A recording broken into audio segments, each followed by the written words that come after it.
This is Mrs. Rodriguez, and today's lesson is about using basic functions. So we have a spreadsheet here from the 242 Mailboat Shipping Company that shows the number of passengers that have traveled through the months of April through September throughout the islands. And what we're going to do is we're going to use the functions to find information about the mailboat company. So we're going to use the sum function to find the total amount of passengers. We want to use average to find the average amount of passengers. Just going to change this to max. We're going to use max to find the largest amount of passengers and min to find the lowest amount of passengers that have traveled. So the first thing that we want to do is click on the cell where you would like to see the results of your formula and the sum formula here. Let's close this. Once you are on the cell where you want your results to show, you're going to find the auto sum button on the home tab. Use the drop down, click the sum button. What it does now is it automatically picks up the cells adjacent to the cell where you're writing your formula. And you can easily decide what cells you want to be included in your formula. If it picks up more cells than what you want, you just need to take your mouse and put it to the edge of that selection, and then we're just going to drag it back to the cell where we want it to be. Because the cells that we want to include in this formula are the cells that includes the information for the island of Andros in the months of April through September. So there we go. Now that our formula is there, we hit the enter key and we get an answer. We get 447 passengers, which is quite easy. Now, the interesting thing about Excel is that there are several ways that you can actually find this result of 447. So I'm going to show you a couple of those ways. We're going to start off by using just the raw values. So we have 88 from April, 67 from May, plus 87 from June, plus 92 from July, plus 85 from August, plus 28 from September, and we're going to hit enter, and we get the same answer of 447 passengers. Now that formula, as you can tell, was a little bit long. There's another way that we can do this. Rather than using the values, we can actually use the cells. So here we go, B5 plus, and we're going to come over and just use our mouse to click C5 plus D5 plus E5 plus F5 plus G5 equals, hit enter, 447.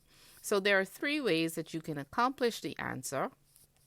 I'm going to switch now to the formula view just so you can see what those three formulas look like. So here we have the individual values that we typed in. Then you have the cell references, which is the container that holds the values. And then we have the sum function. Three ways to attain or achieve the same answer. Now, when you click on the value, we can see the value, but in the formula bar, it shows us how that value was accomplished, right? So here we have values, and then we have cell references. Let's correct that spelling. Cell references. Good. All right. So we're looking at the value in the cell, which shows us the numbers. But if we were to change the number for September from 28, let's just say that number was incorrect. Let's change it to 48. When we hit enter, you see what happens. Those cells that holds the function has automatically updated to 467, and the cell that holds the cell references also updates. But the cell that holds just the values does not change. So what I would want you to do is either use the function or the cell references when you are creating your formulas, because that values would not change if your numbers change. Okay? The other two change automatically when the number was adjusted to 48, and that's very important for you to know. All right. So now we're going to continue to add up the total amounts for the other islands. And again, we're going to put our focus on the cell where we want to get an answer. We're going to just click the auto sum button because clicking the button itself is going to give you the sum function. We're going to select the cells that we want to include. We want April through September using our mouse to select it, and then we're going to hit enter and we get our total of 420. And we're going to do it again. Select the cells that you want to add up and you hit the enter key. Another way that you can replicate this formula is by using the fill handle. So you notice that my cursor turns to black and I just hold down my left mouse button and drag it down, and it copies the formula down to the cells and completes the series of formulas. We're going to do the same thing now with the average formula.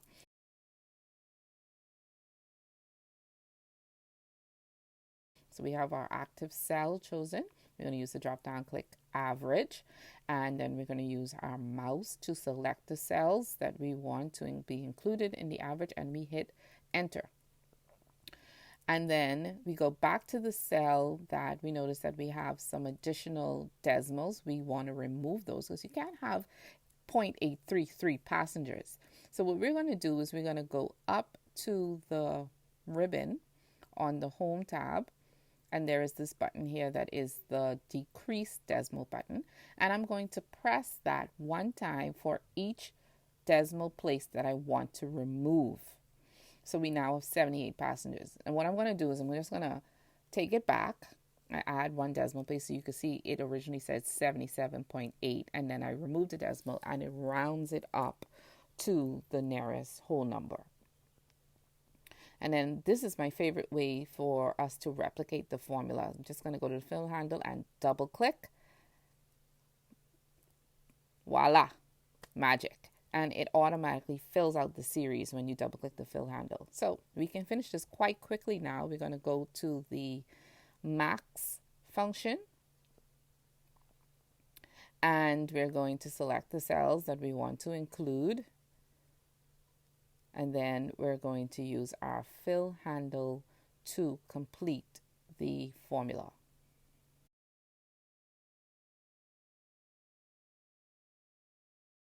Now we're going to go to the min function, and same procedure. We go up to the auto sum button. We find min.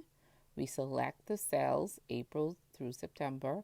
We hit enter, and then we go back up. We use the fill handle and double click and complete the series.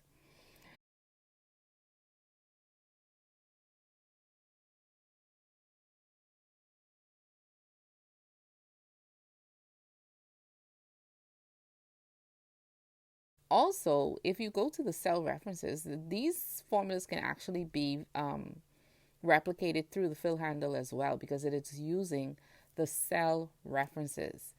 So you see here that in this cell, so I'm just going to go to the formula view so that you can see. In this cell, we have B5 plus C5 plus D5 all the way to G5 because we're in row 5. And then in row 6, we have B6 plus C6 plus D6 all the way to G6. And in row 14, we have B14 plus C14 all the way to G14. That is because these are what we call relative cell references, which change in relation to where they are copied.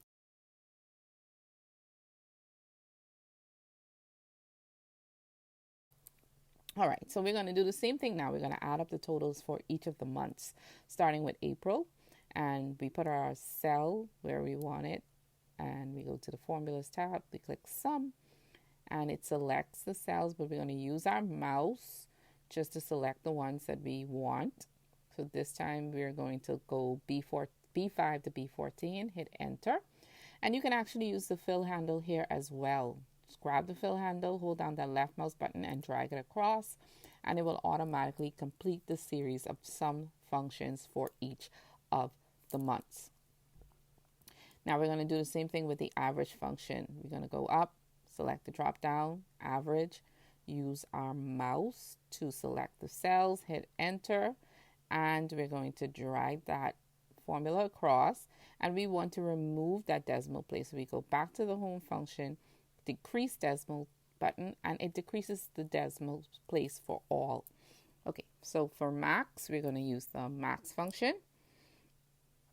Select the cells that we want to include, hit enter, use the fill handle, drag it across, and then min, and we're going to select the min function, use our mouse, select our cells, hit enter, and drag it across. Easy peasy lemon squeezy. And our spreadsheet is complete.